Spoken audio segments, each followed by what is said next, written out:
ഈശോ മിശിഹായ്ക്ക് സ്തുതിയായിരിക്കട്ടെ.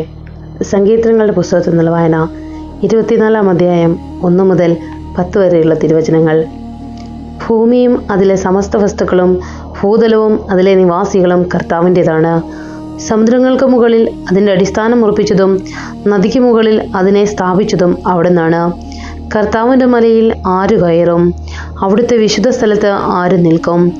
കളങ്കമറ്റ കൈകളും നിർമ്മലമായ ഹൃദയവും ഉള്ളവൻ, മിഥ്യയുടെ മേൽ മനസ്സ് പതിക്കാത്തവനും കള്ളസത്യം ചെയ്യാത്തവനും തന്നെ. അവൻ്റെ മേൽ കർത്താവ് അനുഗ്രഹം ചൊരിയും. രക്ഷകനായ ദൈവം അവന് നീതി നടത്തി കൊടുക്കും. ഇപ്രകാരമുള്ളവരാണ് അവിടുത്തെ അന്വേഷിക്കുന്നവരുടെ തലമുറ.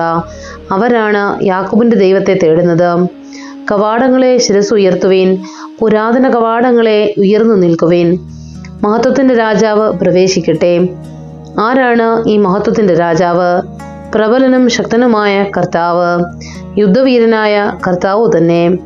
കവാടങ്ങളെ ശിരസുയർത്തുവിൻ, പുരാതന കവാടങ്ങളെ ഉയർന്നു നിൽക്കുവിൻ. മഹത്വത്തിൻ്റെ രാജാവ് പ്രവേശിക്കട്ടെ. ആരാണ് ഈ മഹത്വത്തിൻ്റെ രാജാവ്? സൈന്യങ്ങളുടെ കർത്താവ് തന്നെ. അവിടുന്നാണ് മഹത്വത്തിൻ്റെ രാജാവ്.